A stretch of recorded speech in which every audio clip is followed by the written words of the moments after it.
folks, today in video number 3 I want to talk to you a little bit about how the body can link up as it relates to posture.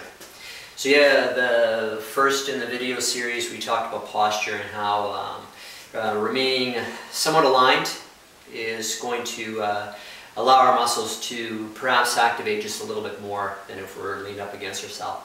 Now when it comes to dealing with movement, movement is going to be for a couple of reasons. One is that we're either going to be changing our direction or applying force through the body to move in a particular way, or the other thing is to be able to take a weight of some kind and work under force as we go. So in thinking about this, the hips should be doing the majority of the work. If the hips are doing the majority of the work, or the start of the work, it means we have to learn how to engage them. And this is a main hinge as far as the body is concerned. So if we use the squat as an example, the back is, or the butt is going to go backwards first.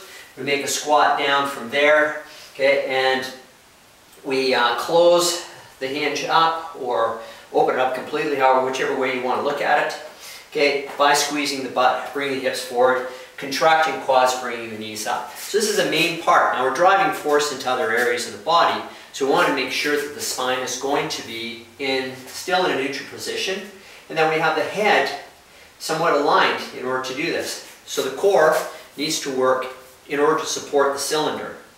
Okay, so I try to keep it round bound from there, okay, to support into the spine. If I have some type of a weight, so I work along here, okay, and I go to make a push from here. If I can keep some integrity within my core, within this type of an effort, okay, the back doesn't take the force as part of the leverage.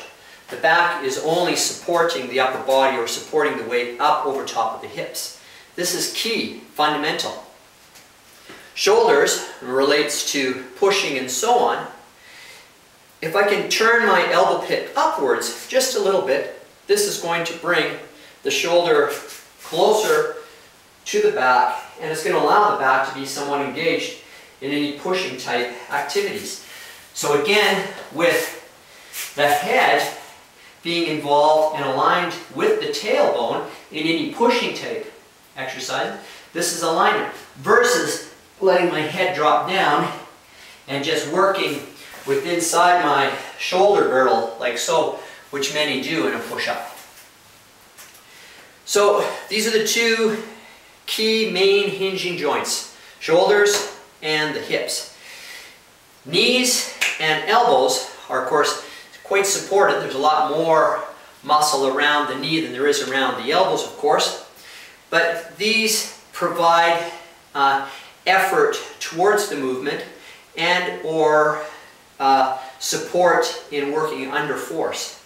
Hands are sensitive, feet are sensitive, as they should detect immediately what is happening, almost instantaneously. Is this weight heavy? Which direction is it going? How sharp or uneven is the ground as far as the feet are concerned, in order to stay alert and active with any type of movement. So quick review of this. Okay. When knees are working, okay, in extension, bring the kneecaps up. Contract the quads a little bit by bringing the kneecaps up the leg. When you're working with the hips, wherever it is, make sure that the hip is moving first before the knee in the majority of the activities. Okay? If the hips are moving good, okay, glutes working good, but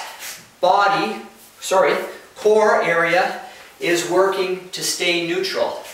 Shoulders remain, okay, in their spot in the majority, okay, by bringing elbows in or elbows up to keep the shoulders somewhat packed. Head stays aligned with tailbone in the majority of activities. Okay, if I'm lunging forward, okay, with push-ups, etc., we try to keep the head somewhat aligned in that respect. If you have any questions or comments or need further clarity, please feel free to send me a note and I'll get back to you as quickly as I can. Thank you.